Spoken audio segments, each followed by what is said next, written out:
Baik, Assalamualaikum warahmatullahi wabarakatuh. Waalaikumsalam Waalaikumsalam warahmatullahi wabarakatuh.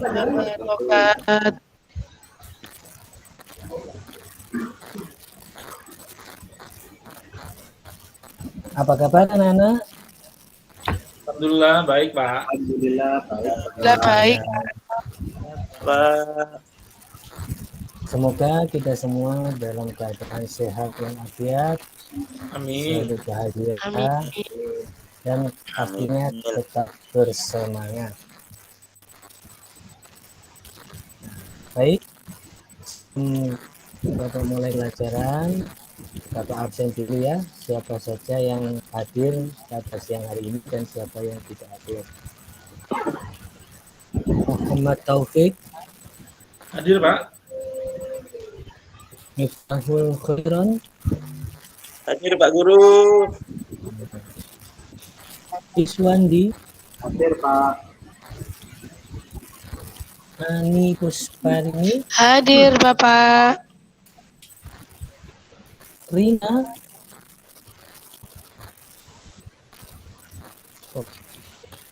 Rina masih di kamar mandi. Oh, hadir. Saya kira Hadir.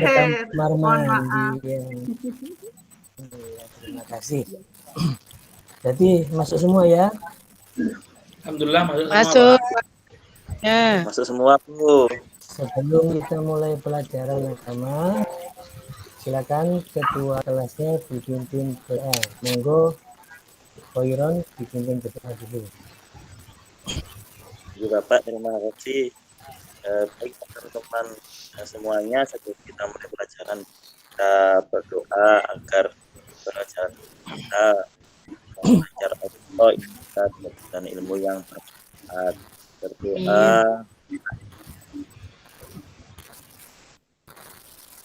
Selesai.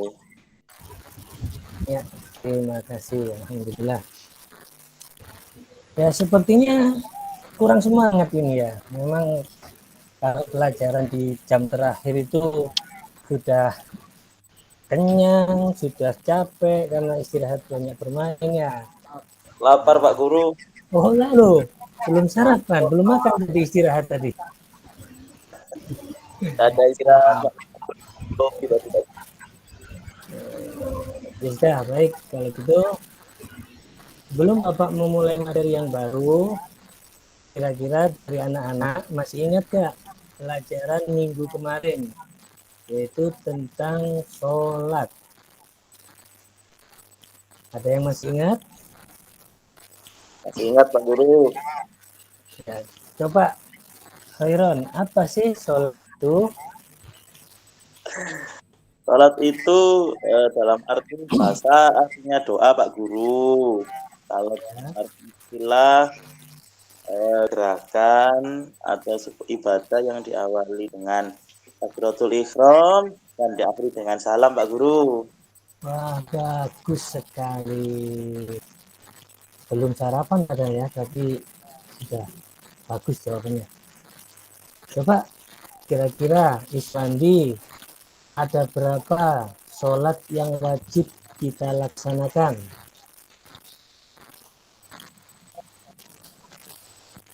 Halo, ya Pak.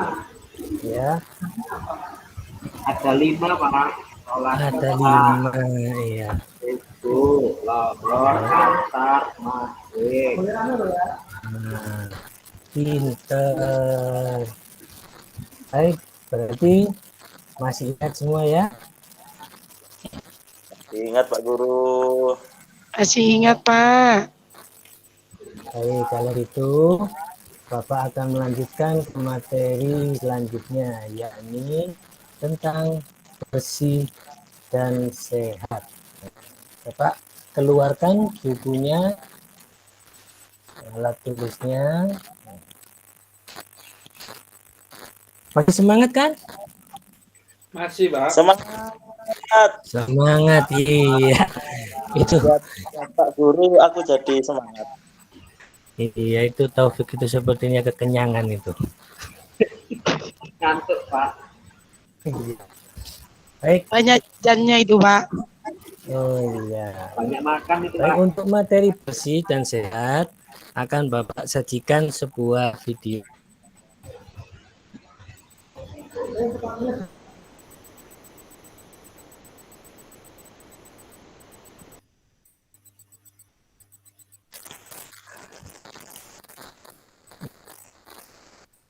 Baik, perhatikan videonya nanti sambil Bapak jelaskan. Mengenal arti bersih dan sehat.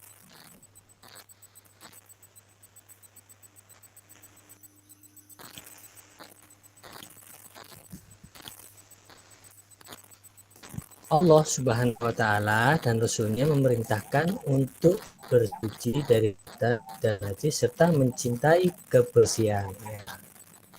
Kemudian bersih artinya adalah bebas dari kotoran.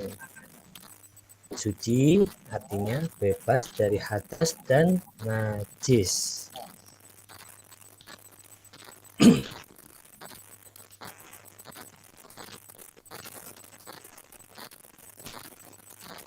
Nah, kemudian bersih atau suci itu dibagi menjadi dua. Yang pertama yaitu bersih dari hadas dan bersih dari najis. Sebelum Bapak lanjutkan, ya, tadi kira-kira Bapak ingin tahu siapa yang nyimak dan siapa yang tidak menyimak. Apa arti bersih? Coba Taufik.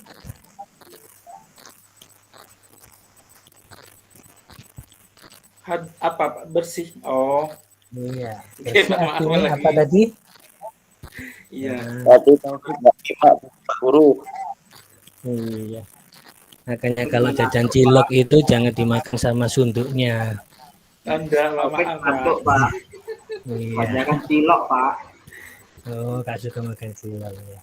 Coba Ani, apa Pak. tadi artinya bersih? Bersih itu adalah bebas dari segala kotoran, Pak. Dari hadas kecil maupun hadas besar. Iya, bagus sekali, sangat lengkap ya. Baik, ingat-ingat ya, bersih artinya bebas dari kotoran. Kemudian bersih dan suci itu ada dua, bersih dari hadas dan juga bersih dari najis. Nah, sekarang kita lanjutkan pengertian hadas. Mohon maaf Pak, saya mau ke belakang ya. Mohon maaf. Oh iya, silakan. Jangan lama-lama biar tidak ketinggalan materinya. Baik, untuk hadas yaitu keadaan tidak suci pada diri seorang yang menyebabkan terhalangnya untuk melakukan ibadah. Jadi hadas adalah keadaan bahwasanya kita tidak dalam keadaan suci sehingga menghalangi untuk melaksanakan ibadah. Kemudian hadas terbagi menjadi dua.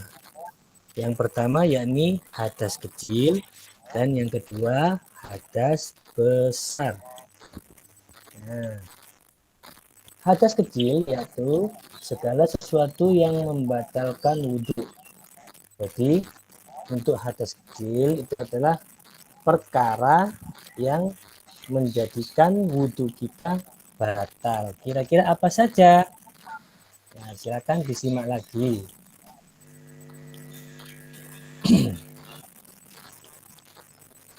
Yang pertama yaitu keluarnya sesuatu dari kubur dan dubur, ya, atau dari jalan depan dan juga jalan belakang.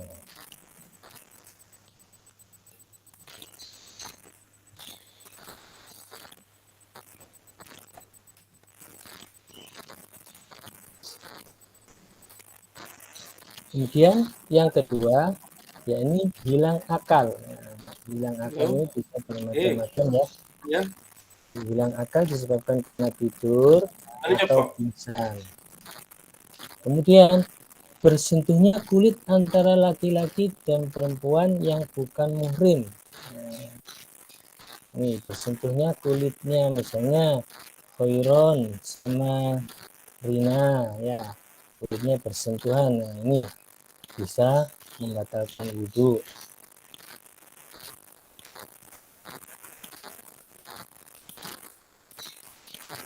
Kemudian menyentuh kemaluan dengan secara langsung. Nah, jadi hadas kecil itu adalah segala sesuatu yang membatalkan wudhu.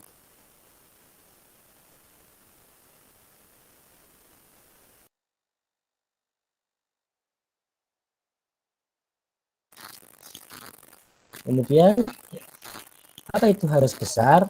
Nah, ini wajib.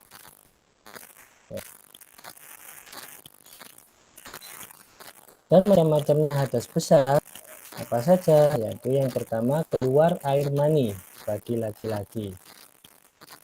Untuk perempuan, kemudian jima, ya, dan haid bagi yang perempuan atau datang bulan, dan nifas. Nah, nifas ini juga bagi kaum perempuan.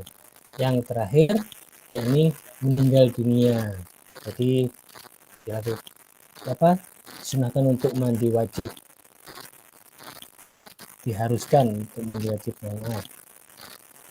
Baik, sampai di sini Bapak ulangi lagi biar kalian tidak ingat tidak lupa.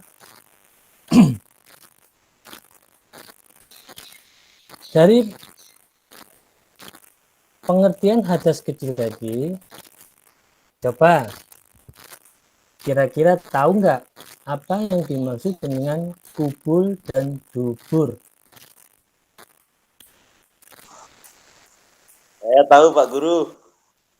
Ya, coba Khairon, apa? Jelaskan. Saya mau menjawab, tapi takut salah persepsi Pak Guru. Maksudnya bagaimana itu? Kalau kubul itu letaknya di depan Pak Guru. Kalau dubur di belakang Pak Guru. Nah, kalau kubul letaknya di depan, kalau dubur letaknya di belakang. Iya. Bagus sekali, Khairon. Nah, jadi mungkin ada yang bisa menambahi kira-kira apa yang dimaksud dengan kubul dan dubur? Saya, Pak. Ya, monggo. Saya, Pak. Ya, kalau kubul itu jalannya ini Pak, apa namanya, buang air kecil. Iya. Kalau dubur jalannya buang air besar, Pak. Oh iya, bagus sekali ya. Jadi kubul dan dubur itu merupakan alat atau organ yang digunakan untuk membuang sisa-sisa daripada sari-sari makanan yang kita konsumsi. Jadi untuk kubur itu adalah organ dari manusia yang digunakan sebagai tempat keluarnya air kencing. Ya, sedangkan dubur adalah organ belakang yang berfungsi untuk mengeluarkan kotoran-kotoran seperti halnya ya sisa-sisa makanan atau kentut gitu ya. Kentut juga keluarnya dari dubur ya. Jadi sesuatu yang keluar dari kubul dan dubur ini merupakan termasuk hadas kecil sehingga membatalkan wudhu kita. Dan yang kedua, hilang akal. Hilang akal tadi coba contohnya apa? Iswandi. Hilang akal itu orang yang dalam keadaan gila Pak atau stres banyak masalah Pak. Tapi Pak Khairon ada masalah itu Pak. Iya, seperti Khairon katanya orang yang hilang akal ya. Jadi orang yang hilang akal itu salah satunya tadi gila ya. Coba Taufik, kira-kira kalau tidur itu apa termasuk hilang akal? Waduh, Taufik kemana ya? Belum bayar cilok rupanya.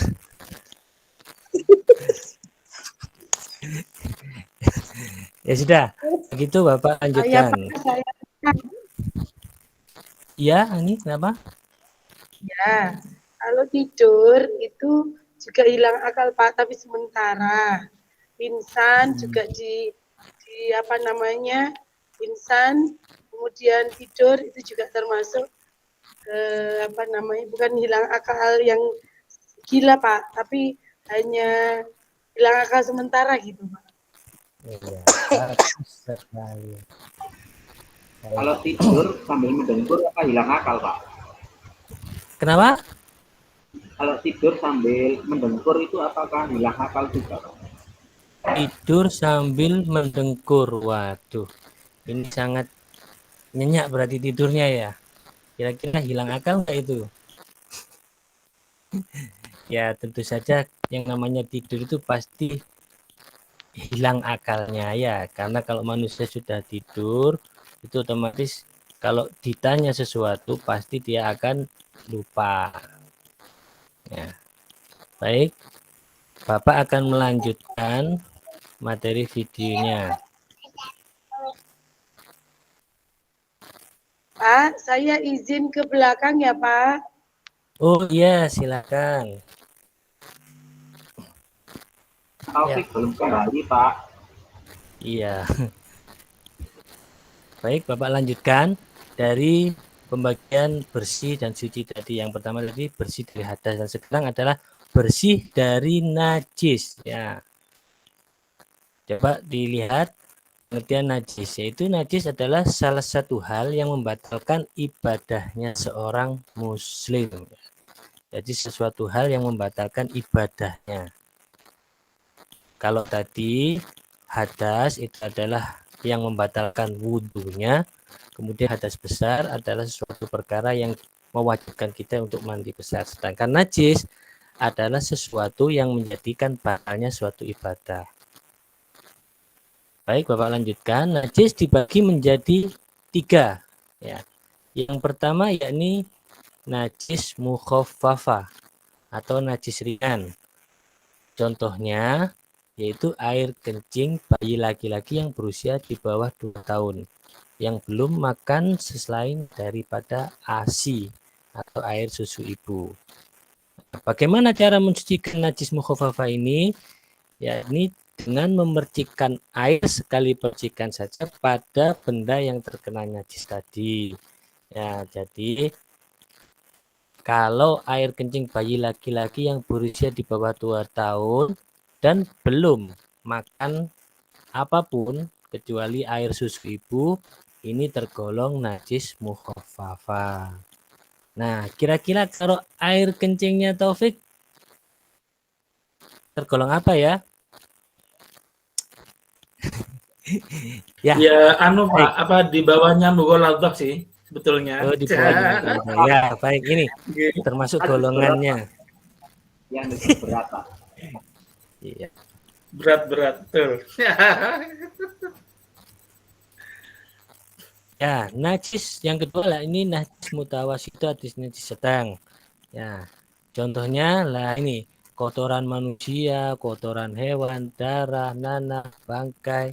Nah, kecuali bangkai ikan dan belalang. Jadi termasuk najis sedang. Ya tadi itu air kencingnya Taufik, air kencingnya Khairon ya. Kemudian kotorannya, kotoran hewan, darah. Nah, ini termasuk najis mutawasito. Lantas bagaimana cara mensucikannya?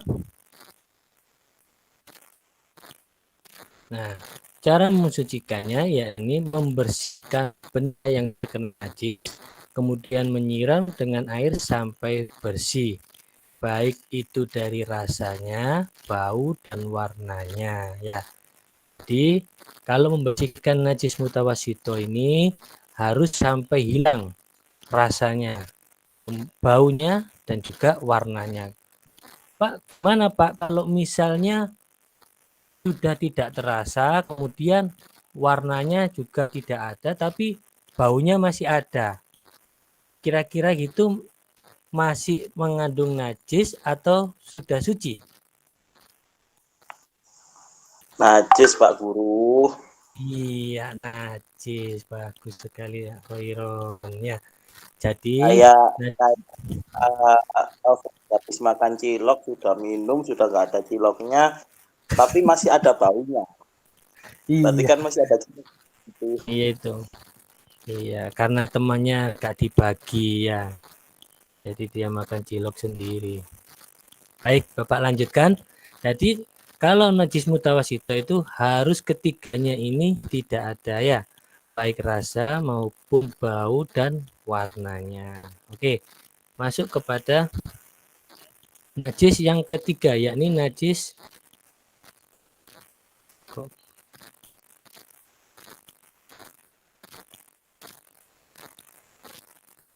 mohon maaf. Nah, ini Bapak lanjut saja. Nah, ini najis yang ketiga yakni najis mughalladho. Najis berat ya. Contohnya adalah air liur anjing dan babi. Ya. Jadi yang tergolong najis mughalladho ini hanya dua ini. Ya. Kira-kira kalau air liurnya sapi bagaimana, Pak? Ya. Kalau selain anjing dan babi itu najis, tapi bukan termasuk najis mughalladho. Ya. Lebih ke jijik Untuk sih, Pak. najis, iya lebih ke jijik ya. Kemudian cara mensucikannya, yakni bagaimana? Dengan membasuh air sebanyak 7 kali dan salah satunya dicampur dengan tanah atau debu. Nah, nih, nah, baik. Sebelum Bapak lanjutkan, dari macam-macam najis tadi, coba kira-kira dari anak-anak ini ingat nggak ada berapa najis yang golongan-golongan najis tadi? Ada 3, Pak. Tiga Pak Guru. Coba yang pertama Iswandi sebutkan najis apa? Pertama yaitu najis mutawasito. Ya. Yang kedua, Rina yang kedua. Najis makfu, Pak. Iya, najis makfu atau najis Mukhafafah. Bapak ya, yang kedua. Tadi yang pertama Bapak, yang kedua najis Mutawasito. Mughalladho. mutawasito. Ya, yang ketiga Mughalladho. bagus. Nah, sampai di sini ada yang mau ditanyakan kira-kira? Saya Guru. Wah, Khairon mau bertanya. Ya, silakan. Khairon mau tanya apa? Saya itu bingung kalau membersihkan najisnya yang ada di karpet Pak Guru. Contoh di karpet musola kotorannya cicak jatuh masih basah Guru. Kalau kering kan kita tinggal ngambil aja. Itu gimana cara mensucikannya Pak Guru biar kita kita sholat di situ sholatnya sah. Terima kasih Pak Guru. Iya, bagus sekali. Nah, ini sebelum Pak Guru yang menjawab, kira-kira dari teman-temannya ini bagaimana cara mensucikan karpet musola yang terkena kotorannya cicak? Ya, mungkin ada yang tahu. Iya, coba Sandi, silakan. Caranya dibawa ke tempat cucian laundry, Pak. Wah, bagus sekali. Bagus ya, biar tidak capek-capek ya nyucinya ya. Kira ada tambahan lain? Caranya bagaimana? Nah, ini masalahnya karpetnya ini dipaten, Pak Guru. Nggak bisa dilepas, nggak bisa. Karpetnya dipaten. Ya. Kira bagaimana caranya ini? Ada yang tahu nggak? Caranya beli karpet baru lagi, Pak. Jadi Beli karpet baru lagi, Bagus Pak. sekali. Iya, Pak. Dituntut. Beli karpet baru lagi ya kalau uangnya ada ya.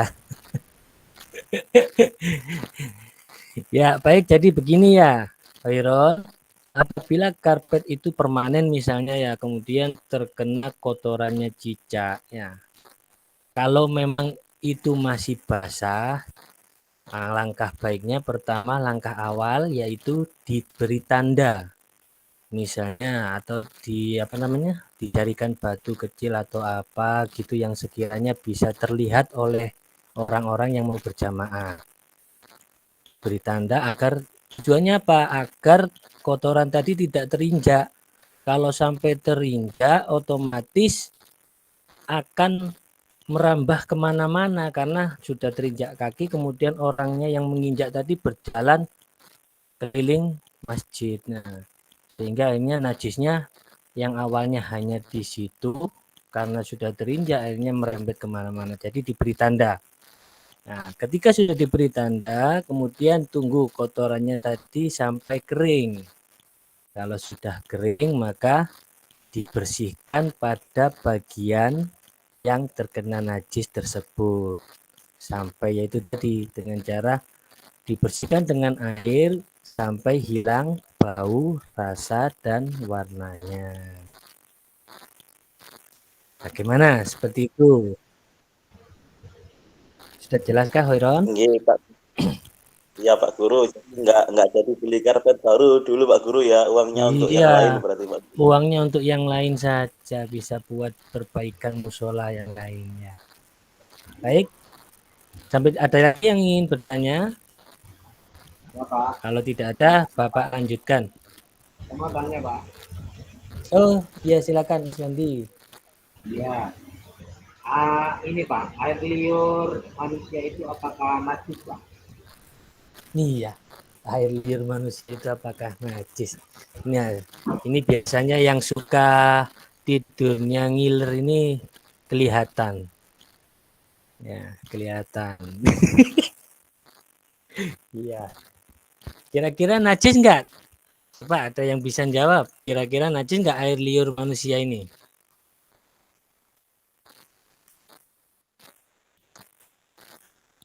Wina mungkin tahu enggak kira-kira air liurnya manusia ini najis enggak? Ya, Menjijikkan, Pak. menjijikkan bau, iya bau ya. Iya. Apalagi belum gosok gigi ya. Iya, Pak. Pak, mungkin ada yang ingin menambahkan, Taufik? Kira-kira bagaimana?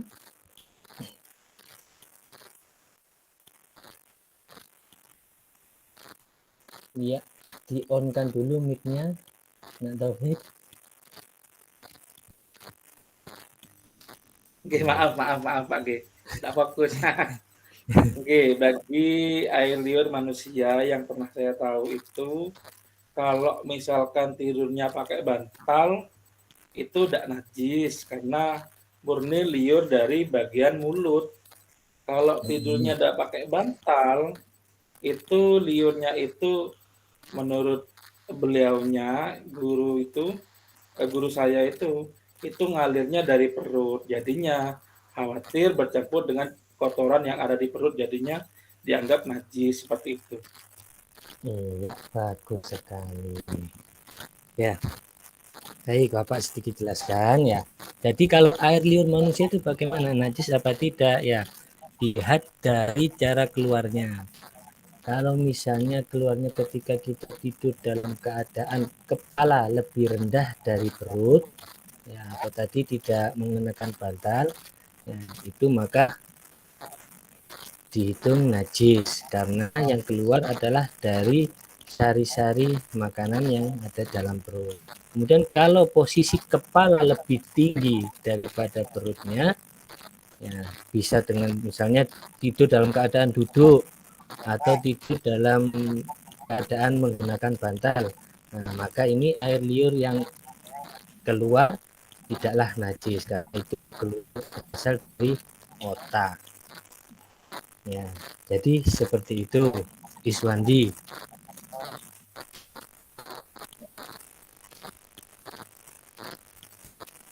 Baik, Bapak akan lanjutkan materinya ya, mengenai tentang bersih itu sehat. Nah, sebagai umat Islam, kita harus senantiasa bersuci sebelum melaksanakan ibadah ya. Jadi kalau kita misalnya mau sholat, ya kita harus bersih dulu badannya. Habis main, habis sekolah ya. Kemudian kalau pulang sekolah itu kan biasanya duhur ya, atau kadang sebelum duhur. Nah, ketika mau melaksanakan sholat duhur, kita lihat dulu badan kita apa masih harum atau sudah bau keringat. Nah, kalau sudah bau keringat berarti badan kita sudah tidak bersih lagi, sehingga untuk melaksanakan sholat duhur harus bagaimana? Halo? Biar badannya bersih harus mandi dulu ya. Itu iya, mandi. Kemudian yang kedua, untuk melaksanakan ibadah pakaiannya juga harus bersih ya, pakaiannya bersih, jangan sampai kita habis main atau apa, habis makan pakaiannya terkena noda ya, sehingga kotor ya. Maka kalau mau ibadah kita harus ganti dulu, biar apa? Biar ketika kita menghadap Allah itu dalam keadaan bersih. Nah, dan juga yang ketiga harus bersih tempatnya ya, tempatnya harus bersih. Tadi misalnya kalau katanya Khairon tadi ada kotoran cicak ya, berarti kita harus dari tempat yang bersih, pindah dari tempat itu.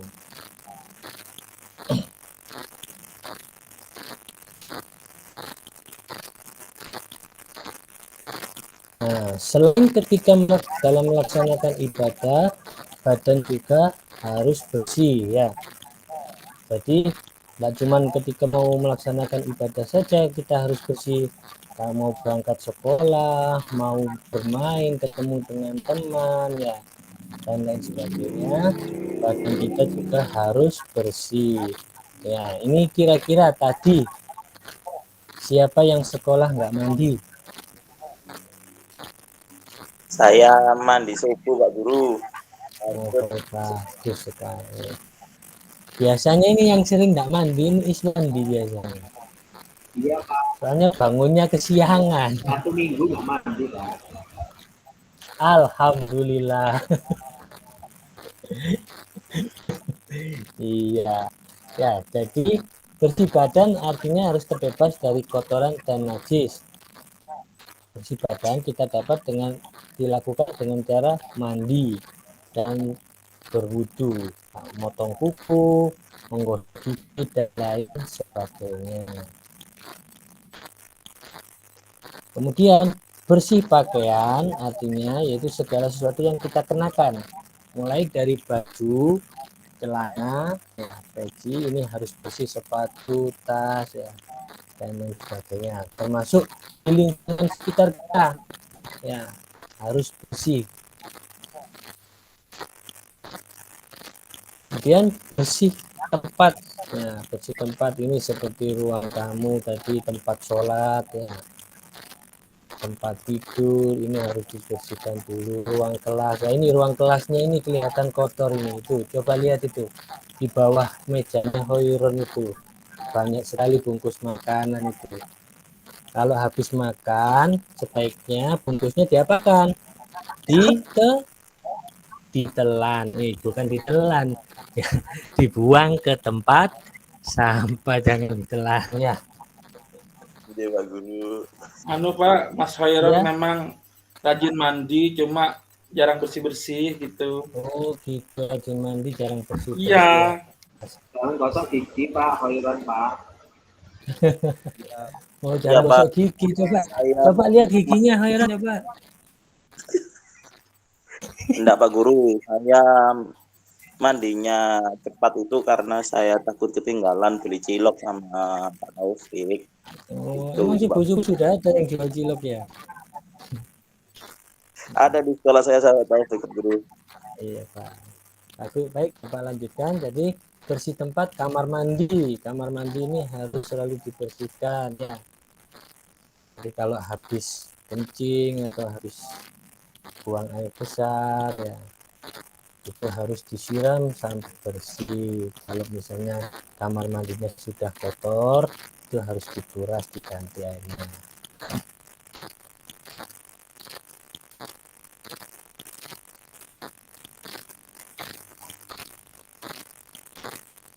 Baik, sampai di sini kira-kira apa ada yang ingin ditanyakan mengenai materi bersih itu sehat?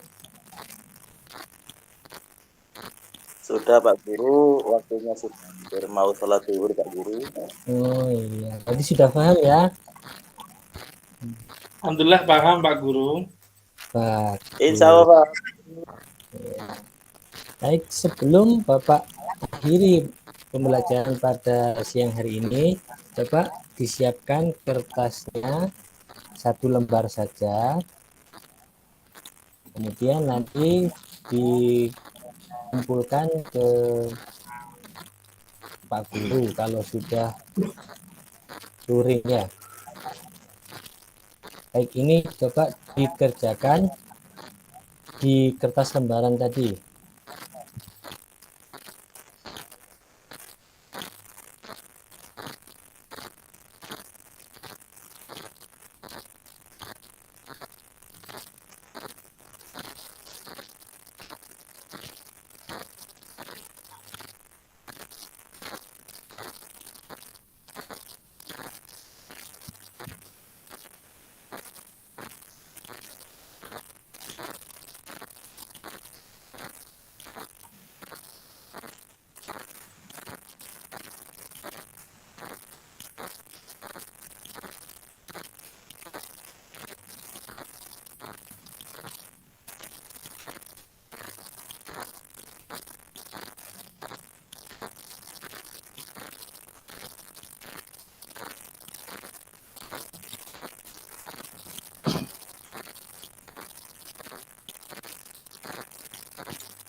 Baik, kalau sudah selesai, coba silakan ketua kelasnya Heron diambil kertasnya dan dikumpulkan di meja Bapak. Oke Pak Guru. Ayo mana Taufik, Iswandi, sama-sama kami mengerjakan. Ini Ani. Ya Pak Guru. Ya, baik, terima kasih. Sebelum Bapak akhiri, baiklah kita bersama membaca surat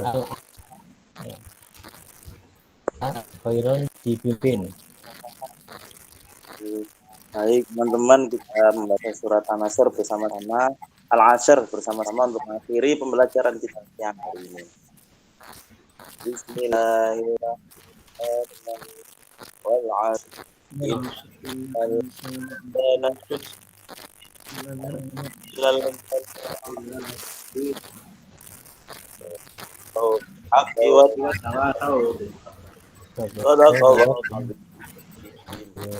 Baik, terima kasih. Sampai jumpa di pertemuan selanjutnya. Semoga bermanfaat. Bapak akhiri.